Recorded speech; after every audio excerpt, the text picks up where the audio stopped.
얼마 전에 호주에서 한 청년이 서핑을 하다가 이 실종이 됐어요.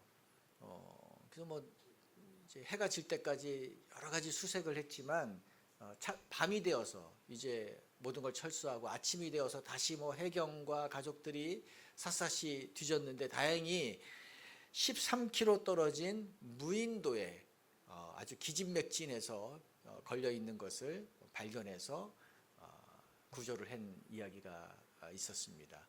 근데 그 확률이 100만 분의 1이라고 그 해경 담당자가 얘기를 했대요. 그 정도의 어려운 일을 지금 이 형제가 살아났다는 것이에요. 19시간 표류하다가 살아난 것도 100만 분의 1의 확률이라고 그렇게 하는 거예요. 그런데 우리가 지난 시간에도 봤죠. 바울이 탄 배는 어땠습니까? 항구를 출발하자마자 유라굴로 광풍을 만났잖아요. 무려 14일 동안 900km를 의지와 관계없이 떠내려갔어요. 그리고 멜리데 섬 앞에 도착했습니다. 19시간 동안 이 표류하다가 무인도에 걸린 것도 100만 분의 1의 확률이라고 놀라는데 15일 동안 표류하다가 무인도에 걸리면 소용없습니다. 그렇죠. 유인도에 걸렸어요. 그래서 276명 전원이 살아났습니다. 이거는 불가사의한 일이겠죠. 불가사의한 일이에요. 하나님이 붙잡아 주셨고 하나님이 인도하셨다라는 것을 확인할 수 있는 것입니다. 근데 이제 이러다가 11장 상반절을 한번 읽어봅시다. 어떤 일이 있었는지. 석 달 후에 우리가 그 섬에서 겨울을 난 알렉산드리아 배를 타고 떠나니. 자, 이렇게 멜리더 섬에 도착해서 몇 개월을 있었습니까? 3개월을 지냈어요. 이 당시 지중해는 겨울에는 항해할 수가 없었기 때문에 이제 봄이 되기만을 기다린 거예요. 그런데 마침 이때 바울이 타고 왔던 배와 똑같은 이름을 가졌고 또 똑같은 용도, 똑같은 규모를 가진 배가 멜리데 섬에 정박해 있었습니다. 이 배도 이집트의 알렉산드리아 항에서 곡물을 싣고 로마로 이제 수송하는 그런 배였는데 기상 악화로 일정이 이게 늦춰지면서 이 항해 금지 기간에 걸려서 어쩔 수 없이 이 멜리데 섬에 대기하고 있는 거였어요. 덕분에 바울과 이 276명 이 사람들은 이 배를 타고 로마로까지 바로 올 수 있었던 것입니다. 여러분, 이 작은 섬에서 일부러 이런 대형 선박을 구한다는 것은 이거는 너무나 어려운 일이에요. 그런데 꼭 필요한 때에 목적지가 동일한 배가 거기에 있었다는 것이 얼마나 대단한 일입니까? 그렇죠. 이건 하나님이 준비해 놓으신 것이다. 이렇게 우리는 믿을 수밖에 없는 거예요. 저는 성경을 이렇게 그냥 뭐 눈으로 쭉쭉 읽었을 때는 그래, 이 배가 바울이 타고 왔던 배인데 잠시 한 3개월 동안 수리해서 다시 타고 간 것으로 이 생각을 하고 있었어요. 근데 더 자세히 보니까 그럴 수가 없는 거죠. 왜냐하면 이 배가 멜리데 섬 앞에서 암초에 부딪혔잖아요. 그래서 항해를 할 수가 없었고 또 뒤에서는 강한 파도가 몰아쳐서 배가 계속 파손해 있었습니다. 심각한 파손을 입었어요. 배라는 것은 자동차처럼 고장이 나면 그 자리에서 어떻게 좀 수리할 수가 없습니다. 먼저 인양을 해야 되는데 인양을 하려면 엄청난 크레인이 있어야 됩니다. 또 이 배보다 더 큰 그 인양선이 있어야 된다고요. 또 이 배를 수리할 수 있는 수리 전문 조선소가 있어야 돼요. 근데 그 작은 섬 멜리데에 이런 것이 있을 턱이 없잖아요. 그러므로 오늘 이 알렉산드리아호 배가 이 섬에 대기하고 있지 않았다면 바울과 일행들은 언제 이 섬을 떠날 수 있을지 기약할 수가 없었던 것입니다. 하나님이 정확한 때에 정확하게 예비해 놓으신 거예요. 참 하나님의 인도하심이 오차가 없으신 거죠? 오차가 없으십니다. 자, 이제 멜리데 섬을 떠나서 어떻게 이동했는가 지도를 한번 보도록 하겠습니다. 미항, 그레데 섬의 미항을 이제 출발해서 멜리데 섬까지 왔죠. 이제 멜리데 섬에서 시실리아 섬, 여기부터는 이탈리아예요. 수라구사 항에 3일간 정박해 있었습니다. 이 화물을 내리고 실는데 3일이 필요했어요. 그리고 다시 레기온으로 갔어요. 레기온은 이탈리아 반도의 맨 아랫부분입니다. 이제 레기온에서 하루를 기다렸다 그랬어요. 이게 엔진으로 가는 배가 아니기 때문에 바람이 불기를 기다렸다가 레기온에서 어디로 가요? 보디올이라는 항구로 이제 가는 이야기입니다. 보디올에 도착했어요. 이 배의 종착지가 보디올이에요. 여기서부터 로마까지는 걸어갑니다. 한 210km, 220km 정도 거리가 된다 그래요. 건강한 사람이 걸으면 6일 정도, 또 노약자들은 한 10일 정도 걸렸을 겁니다. 그런데 이 바울이 보디올에서 뜻밖의 사람을 만나요. 14절 한번 읽어볼까요? 거기서 형제들을 만나 그들의 청함을 받아 이레를 함께 머무니라. 그래서 우리는 이와 같이 로마로 가니라. 보디올에 그리스도인 성도들이 있었어요. 이들이 바울이 왔다는 얘기를 듣고 찾아옵니다. 근데 서로 처음 보는 사이예요.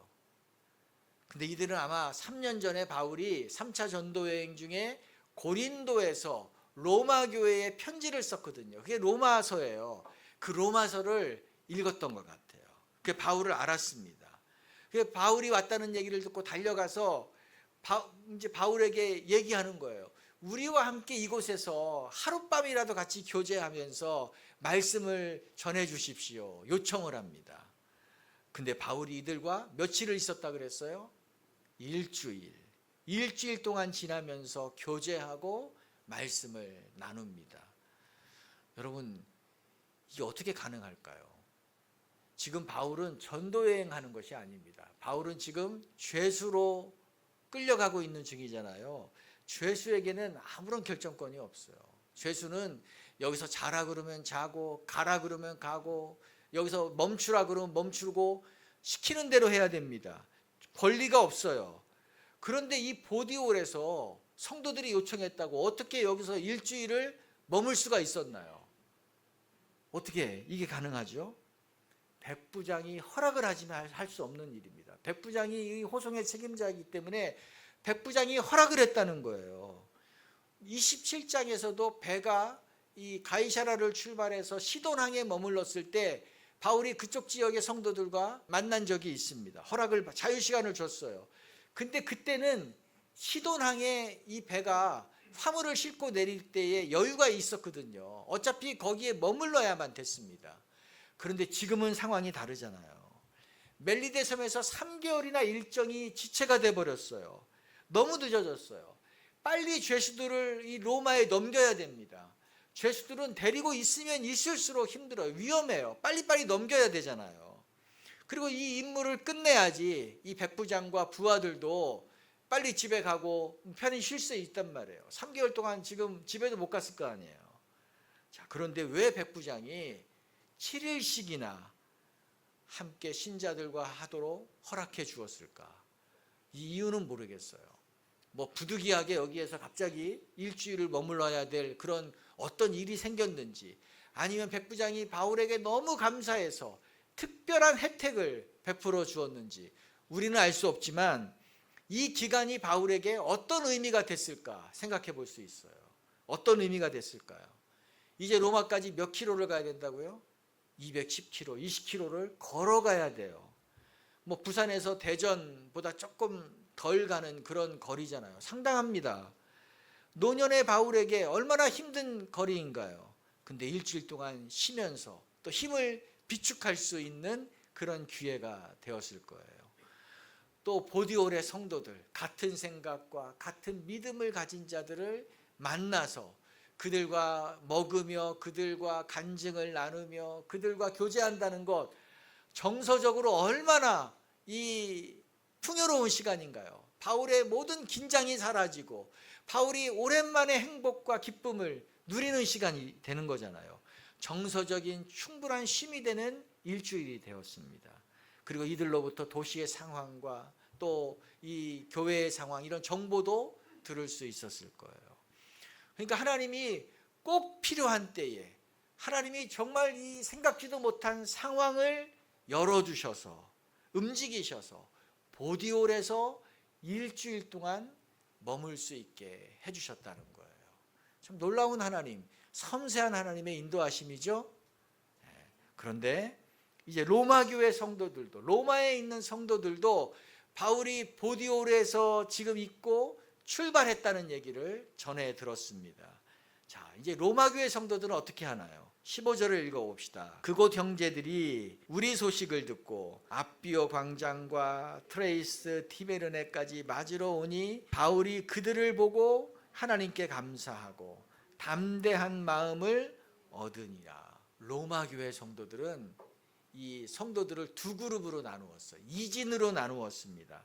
일진은 앞비오 광장에 가서 바울을 영접하도록 마중 나가도록 시켰어요.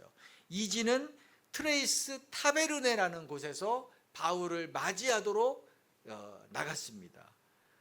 근데 이것이 로마가 아니에요. 로마 시내에서 60km, 50km 떨어진 곳에 있는 곳입니다. 걸어가면 2일, 3일 걸리는 곳이 바로 앞비오, 트레비스 이쪽 지역이에요. 그런데 미리 나가서, 미리 마중을 나가서 영접을 했다는 거예요. 저 같으면 이렇게 안 했을 것 같아요. 아니 3일만 기다리면 로마에 도착할 텐데 그때 맞이하면 되지. 왜 그 고생을 하면서 2일 길, 3일 길을 걸어가서 굳이 거기서 만날 이유가 뭐가 있는가, 그런 생각이 든단 말이에요. 근데 위들이 왜 이렇게 했나요? 바울에게 힘을 불어넣어주기 위해서 이렇게 한 거예요. 제가 생각해 보니까 사람이 한 200km 지금 걷는다고 했을 때 한 140km, 150km 정도 지점이 되면 가장 힘든 때가 될 것 같아요. 가장 힘든 마의 구간이었을 것 같아요. 이 마라톤 풀코스 하시는 분들 얘기 들어보니까 한 35km 지점 이 정도 되면은 정말로 내 발이 어디에 있는가 느껴지지 않을 정도로 모든 육체적인 힘은 다 빠져버린대요. 그래서 이게 도대체 뭐 한 발자국도 떼기 힘든 그런 어려운 순간, 가장 힘든 시기가 그때가 된다고 하더라고요. 그래서 여기서 포기하는 사람들도 많대요. 바울이 지금 가장 힘든 구간을 지나고 있는 거예요.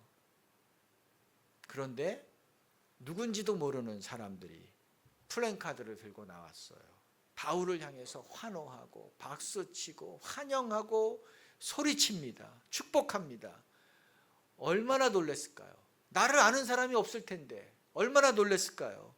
지금 바울은 죄수로 끌려가고 있는데 무슨 전쟁 영웅이 개선해서 가는 것과 같은 환영을 받고 있는 것입니다.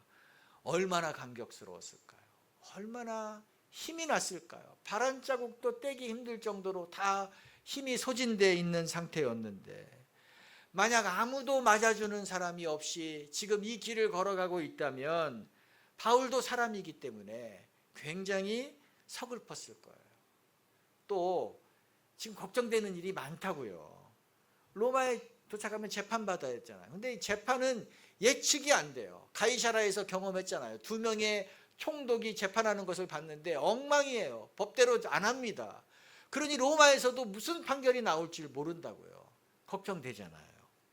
또 로마는 처음 가는 곳이에요. 정보도 많지 않습니다.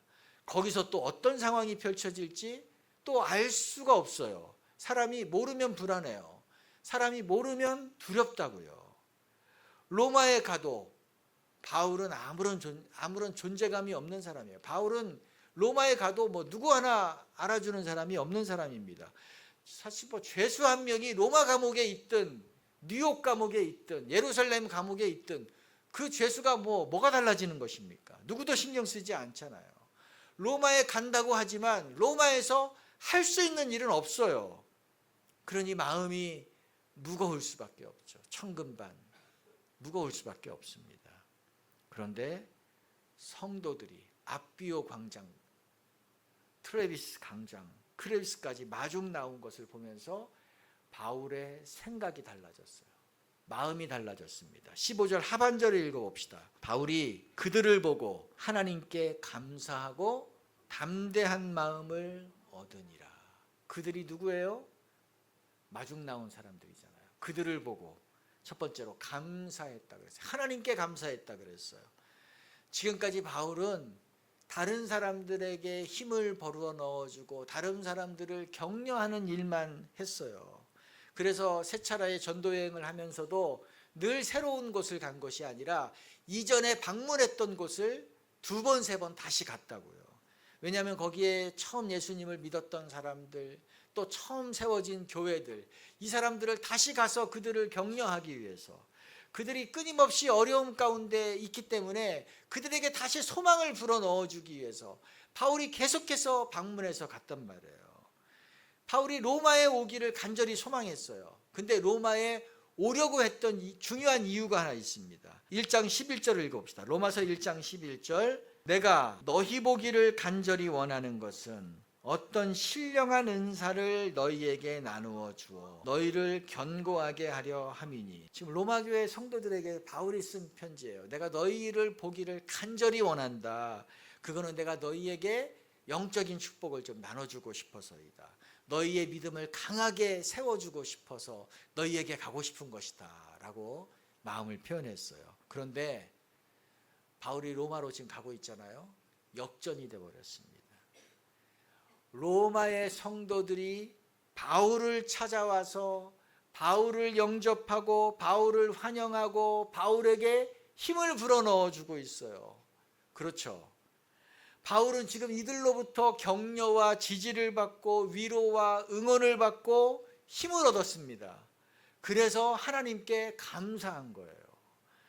하나님, 이렇게 성숙한 사람들, 이렇게 든든한 믿음을 가진 성도들, 교회가 이미 로마에 세워져 있다는 것을 그가 보면서 하나님께 감사했습니다. 아, 하나님이 바울을 위해서 먼저 이들을 준비시켜 놓았구나. 하나님이 나를 위해서 저 응원단들을 보내셨구나 하는 것을 보면서 바울이 하나님께 감사한 거예요. 또 하나는 담대함이 생겼다 그랬죠. 2번째, 담대함이 생겼다 그랬어요. 바울은 그 로마를 향한 이제 걸어갈 수 있는 출발점 보디올에서부터 50km, 60km 이 지점을 남겨놓은 그 지점을 지날 때마다 성도들로부터 응원을 받았어요. 근데 이들은 바울이 전도한 사람이 아니에요. 바울이 양육한 사람들도 아닙니다. 바울이 처음 보는 사람들이에요. 그런데 그들로부터 바울이 환영을 받고 힘을 받은 후에 마음에 담대함이 생겼다 그랬어요. 담대함이. 예루살렘 감옥에 있을 때는 주님이 바울을 찾아오셔서 담대하라고 말씀해 주심으로 담대함을 얻었단 말이에요. 근데 지금 로마에서는 성도들이 찾아와서 바울을 응원해 주니까 바울이 담대함이 생겼어요. 담대한 마음이 생겼습니다. 아, 내가 혼자가 아니구나. 나 혼자 지금 이 힘겨운 길을 걸어가는 것이 아니구나. 함께 가는 지체들이 이렇게 많이 있구나. 내 편이 되어주는 사람들이 이렇게 많네. 하나님이 이들을 미리 다 준비해 놓으셨네. 나를 위해서 하나님이 다 로마에 세팅해 놓으셨네. 나 혼자 해야 되는 일이 아니네. 이들과 동역하면 되겠네. 이것을 바울이 경험한 거예요. 그러니까 약해졌던 마음, 그 부담감이 다시 사라지고 마음에 재점화, 재불꽃이 일어났습니다. 재열정이 일어났어요. 로마의 비전을, 하나님이 주신 그 비전을 다시 붙잡고 나아갈 수 있는 힘이 생긴 거예요. 로마를 눈앞에 두고. 그러니까 여러분, 천하의 바울도 힘이 떨어진 시기가 있었다고요. 이름도 모르는 성도들이, 이름도 기록되지 않은 성도들이 바울에게 담대함을 갖게 했다는 것이 놀랍지 않나요? 참 특별하지 않나요? 그래요. 바울도 힘이 빠졌어요. 그러니까 우리 모두도 다 힘이 빠진다고요. 우리 모두는 다 응원을 받아야만 살 수 있는 존재입니다. 우리는 응원받아야만 살 수 있어요. 격려받아야만 살 수 있습니다. 근데 이거는 누구나가 다 할 수 있는 일입니다. 예전에 경호역전 마라톤 대회가 매년 열렸어요. 기억하시는 분이 있을 거예요. 이 역전 마라톤 대회라는 것은 이 팀별로 계속해서 이제 릴레이로 구간마다 달려가는 그런 대회예요. 경호역전 마라톤은 목포역 앞에서 출발해서 서울 여의도 광장, 국회의사당 앞까지 달려가는 겁니다. 500km가 넘는 거리를 달려가는 거예요. 근데 시도별 대항입니다. 그래서 한 사람이 못 가니까 서로 이제 교대로 구간을 나누어서 교대로 해서 서울까지 가는 거예요. 근데 선수들이 지나가는 그 길마다 도로마다 이제 시간이 되면 인근의 초등학교, 중학교, 고등학교 학생들이 수업을 중단하고 나와서 그 도로에 서서 그걸 응원하게 했어요. 깃발을 흔들고 막 환호하게 했습니다. 수업을 안 하니까 저는 좋더라고요. 얼마나 좋아요. 뭐 오고 가는 시간 하면 뭐 한 2시간 정도는 너끈히 이제 수업 안 하고 구경만 하는 거예요. 근데 또 한편으로 생각해 보니까 야, 이 일을 이거 수업까지 빼먹으면서 이 전 학생들이 나가서 이 할 일인가라는 생각이 들었어요.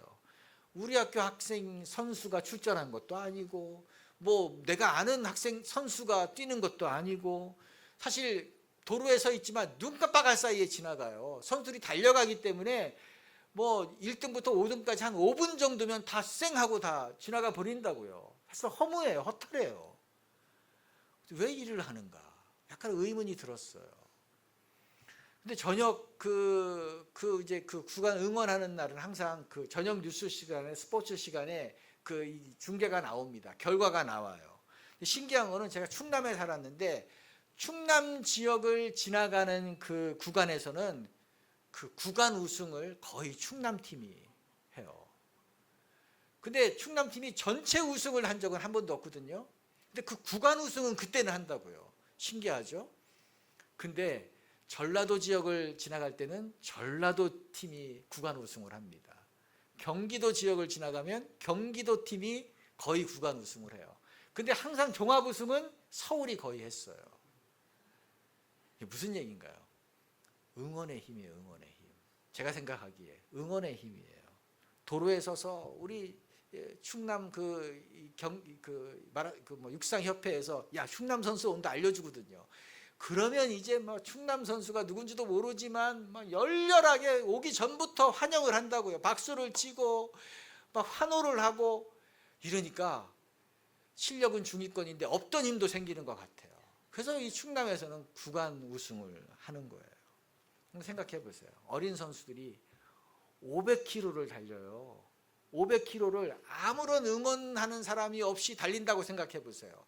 논과 밭밖에 안 보이는데 그 아스팔트 위를 달린다고 생각하면 정말로 힘들고 정말로 지루할 거예요. 그런데 중간중간마다 응원하는 사람들이 다 서 있으니까 끝까지 박수 쳐주고, 사실 막 그 뒤처진 선수들은 한참 뒤처지거든요.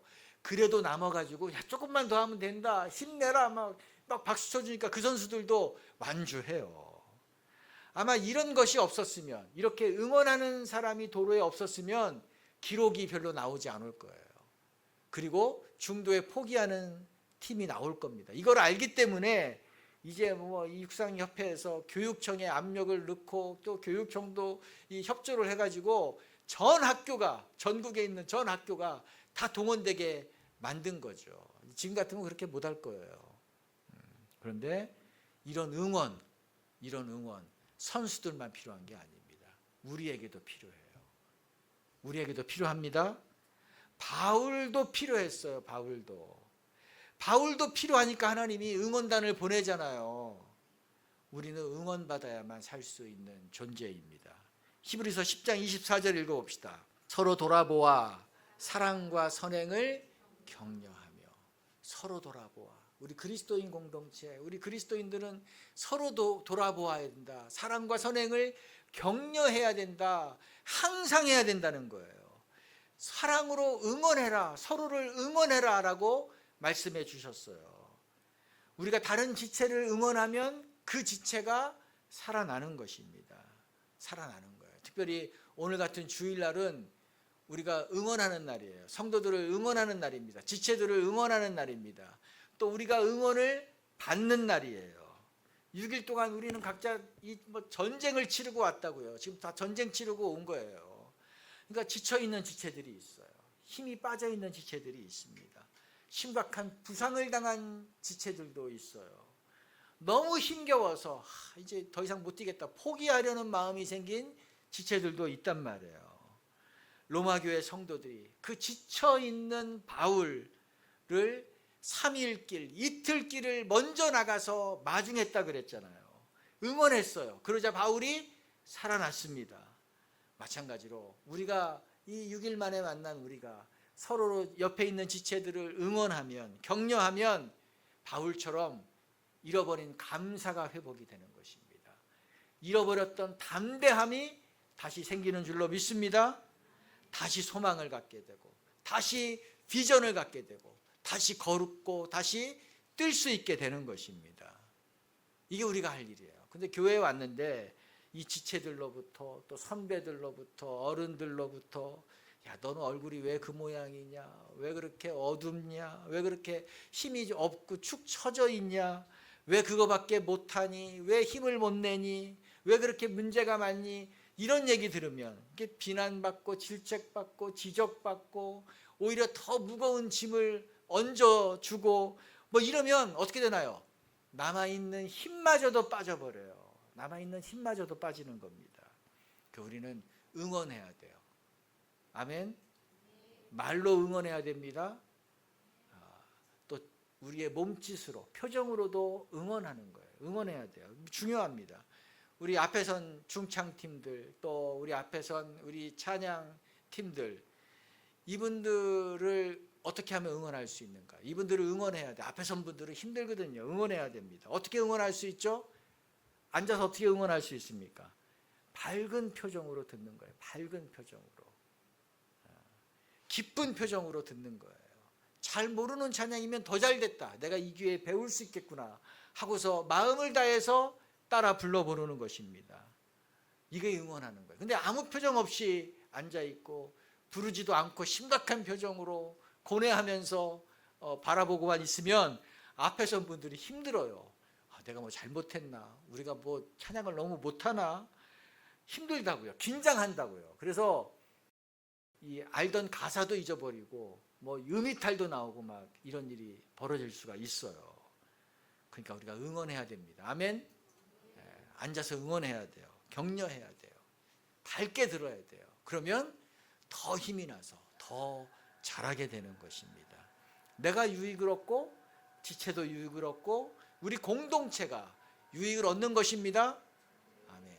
그래서 응원하는 거 말로 해야 되고 표정으로 해야 되는 것입니다. 몸짓으로 해야 되는 거예요. 그래서 우리 교회는 굉장히 밝아요. 밝은데 더 밝은 표정으로 서로를 응원해야 될 줄로 믿습니다.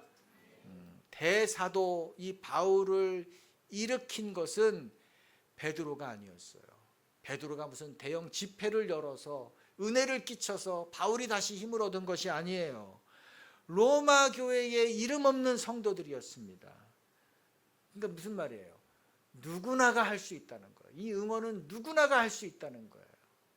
누구나가 다른 사람들을 일으킬 수 있다는 거예요. 다른 사람들에게 감사를 회복시켜 줄 수 있고 다른 사람들에게 담대함을 줄 수 있고 힘을 불어넣어 줄 수 있다는 것입니다. 여러분도 할 수 있습니다. 아멘. 저는 뭐 지금도 이렇게 뭐 말하고 싶다는 생각이 하루 중에 한 번도 누구하고 좀 말하고 싶다 뭐 이런 마음은 별로 안 들어요. 저는 말 안 해도 얼마든지 살 수 있는 사람이에요. 그러니까 내성적이죠, 성향이. 근데 뭐 지금도 그런데 청소년기 때는 어땠을까요? 청소년기 때는 뭐 시키는 물어봐도 대답도 안 하는 뭐 그런 아마 성격이었을 것 같아요. 근데 제가 고등학교 때 우리 교회 성도님들이 굉장히 아주 강한 분이었습니다. 아주 드센 분들이 많았어요. 근데 우리 목사님도 성격이 불 같으셨습니다.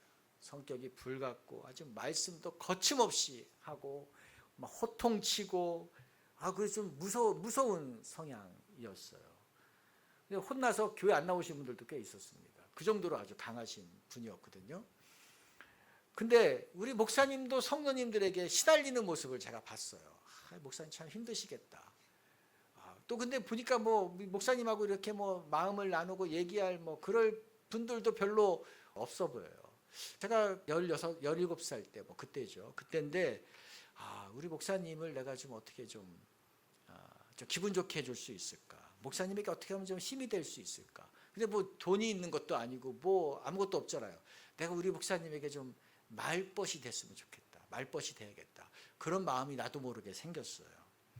근데 청소년기 때는 뭐 누가 물어도 대답도 안 하는데, 그렇죠? 대답해도 단답형 정도밖에 안 하는데 또 제 성격이 극도로 내성적인 사람인데 그 불같은 성격이고 묵뚝뚝한 성격이고 이전에 한 번도 경험하지 못한 우리 가족에는 없는 그런 캐릭터의 그런 목사님인데 제가 가서 얘기를 한다는 것은 굉장히 저에게는 어려운 일이에요.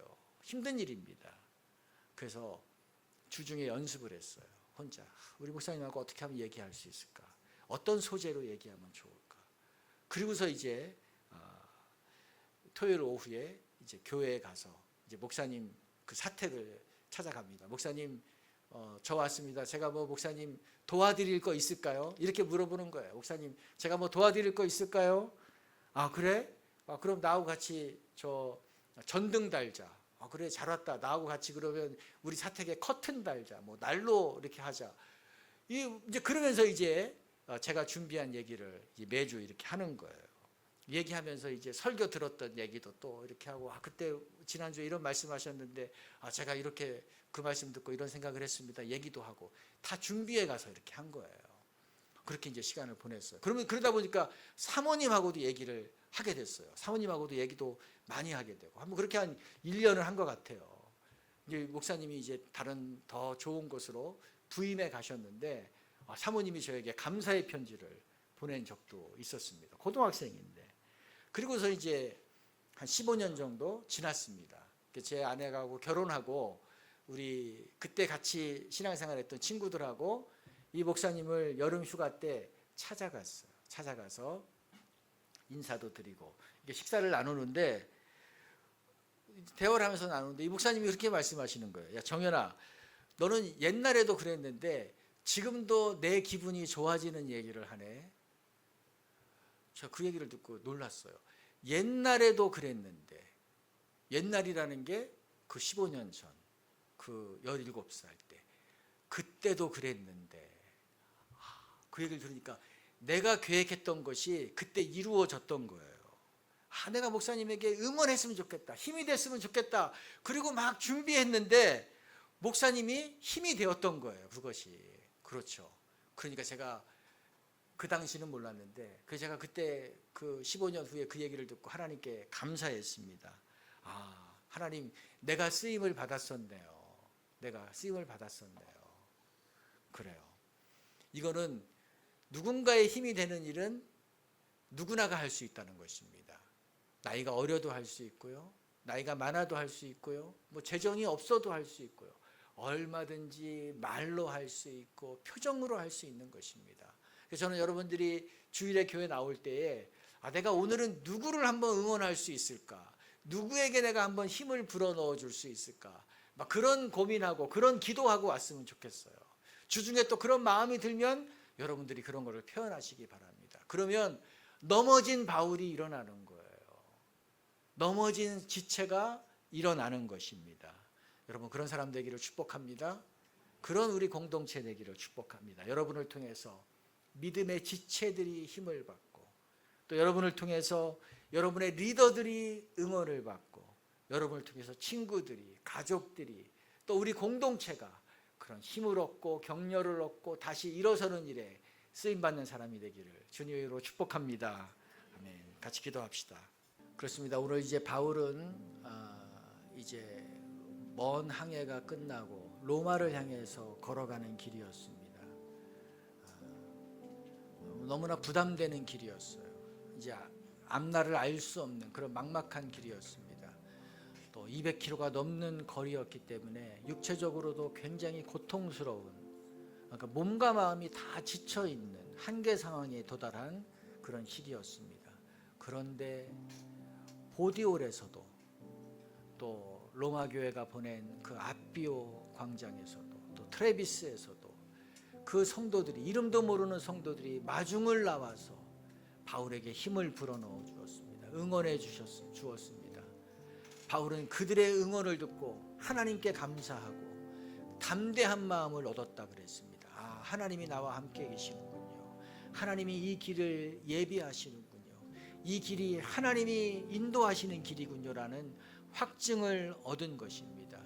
그 성도들 아무것도 아닌 성도들입니다. 성경에 이름도 나오지 않습니다. 그러나 그 대사도 바울을 일으키는 데에 그들이 쓰임을 받았습니다. 로마를 통해서 전 세계가 복음화되는 데에 그 성도들의 그 지분이 엄청난 것입니다.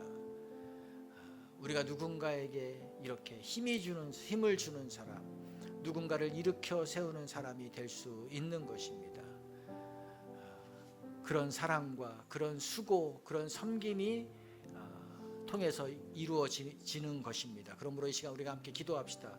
하나님, 내가 그런 삶을 살겠습니다. 지금까지 내가 이렇게 이 자리에 서 있는 것, 우리 하나님이 보내신 응원단들이 나를 격려했기 때문에, 나에게 힘을 불어넣어 주었기 때문에, 나의 손을 잡아주었기 때문에 내가 지금 이 자리에 서 있는 것입니다. 이제 나도 누군가를 일으켜주는 그런 사람이 되겠습니다. 하나님이 마음을 주셨을 때 내가 순종하며 힘을 불어넣어주는 그런 삶이 되겠습니다. 우리의 마음의 결단을 주 앞에 올려드립시다. 하나님 감사합니다. 하나님, 오늘 우리에게 또 힘이 되는 삶, 응원을 주는 삶, 다른 사람들의 승리의 요인이 되는 삶, 복이 되는 삶이 무엇인지를 알게 해주셔서 감사합니다. 하나님, 넘어진 다윗, 바울, 하나님 힘이 빠진 그 바울을 하나님 보디올의 성도들이 하나님 그를 격려하며 그를 일으켰습니다. 하나님, 아비오 광장까지 나온 우리 성도들, 하나님 그 3일 길을 걸어서 그들이 왔습니다. 하나님, 트레비스까지 온 그 성도들, 하나님 그들의 사랑과 섬김, 하나님 이것이 바울이 끝까지 충성할 수 있고 하나님의 길을 완주할 수 있는 데에 요인이 되었습니다. 하나님, 우리도 그런 사람이 되기를 원합니다. 응원받지 않으면 살 수 없습니다. 우리를 격려하는 자가 없으면 우리는 혼자 설 수 없습니다. 혼자 이 길을 갈 수 없습니다. 그러므로 하나님, 우리에게 힘을 불어넣어 주는 사람들을 계속해서 보내주시옵소서. 또 우리가 그런 사람이 되게 도와주시옵소서. 믿음이 약한 자들에게 하나님, 우리가 손을 잡아주는 자들이 되게 도와주시고, 우리의 다음 세대들에게 소망을 불어넣어 주는 자들이 되게 도와주시고, 힘겹고 넘어지는 자들에게 하나님 그들에게 담대함을, 또 잃어버린 비전을 주는 자들이 되게 하여 주시옵소서. 하나님, 그렇게 응원하는 삶, 힘을 불어넣어 주는 복된 인생이 우리의 삶, 우리의 교회가 되기를 간구합니다. 아멘. 우리가 함께 찬양합시다. 바울은 오늘 두려움 가운데 있었습니다. 담대함을 잃어버렸습니다. 그러나 그 아비오 광장까지 나온 그 성도들의 응원을 통해, 또 트레비스까지 나온 2일길 3일길을 걸어서 온 자들을 통해 또 함께 그 길을 아마 이들이 끝까지 걸어가졌을 것 같아요. 그들의 그 수고로 말미암아, 헌신으로 말미암아 다시 힘을 얻고 하나님께 감사했습니다. 하나님이 함께 계시는 것을 알게 해주셔서 감사합니다. 나도 그런 사람이 되겠습니다. 고백하며 나아갑시다. 또 두려워 말라. 주 나의 하나님이 지켜주시네. 놀라지 마라. 겁내지 마라. 주님 나를 지켜주시네.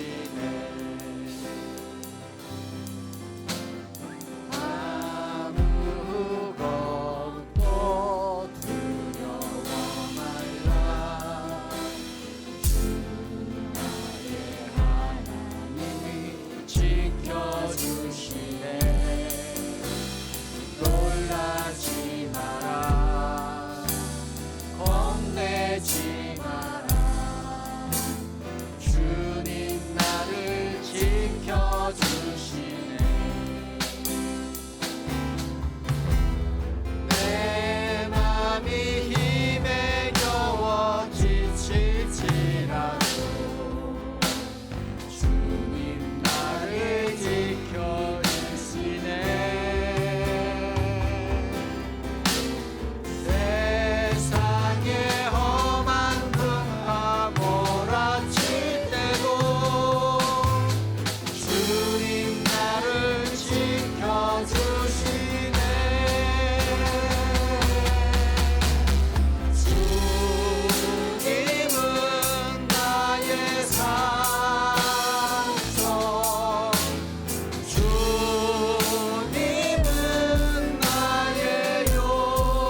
마지막 로마로 향하는 그 길을, 힘겨운 길을 걸으면서 과연 하나님이 나의 산성이 되어 주실까 회의감이 들었습니다.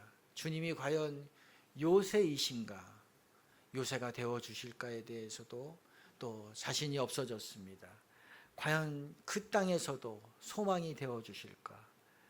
과연 나의 힘이 되어 주시는가? 이렇게 내가 힘이 없는데 하나님이 힘이라고 얘기할 수 있을까? 여러 가지 복잡한 또 마음의 심경이 있었습니다. 그러나 그때 로마 교회에서 온 그 성도들의 영접과 환영과 응원을 받으면서 하나님이 정말 소망이시고 산성이시고 힘이시고 길을 예비하시고 함께 하시는 분이라는 것을 깨닫고 감사했으며 그의 무너진 마음에 다시 한번 담대함을 얻었다고 했습니다.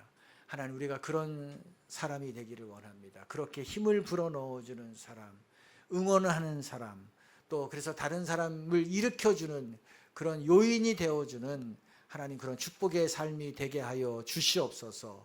그것을 위해서 기꺼이 시간을 들이게 도와주시고 수고하게 도와주시고 또 말로 우리의 또 표현으로 또 우리가 가진 것으로 잘 섬기는 우리 성도들 되게 하시고 우리 공동체 되게 하여 주시옵소서. 그래서 하나님의 이 풍성함을 흘려보내므로 하나님이 주시는 그 역동적인 힘이 가득한 우리 성도들의 삶, 우리 교회 되게 하여 주시옵소서.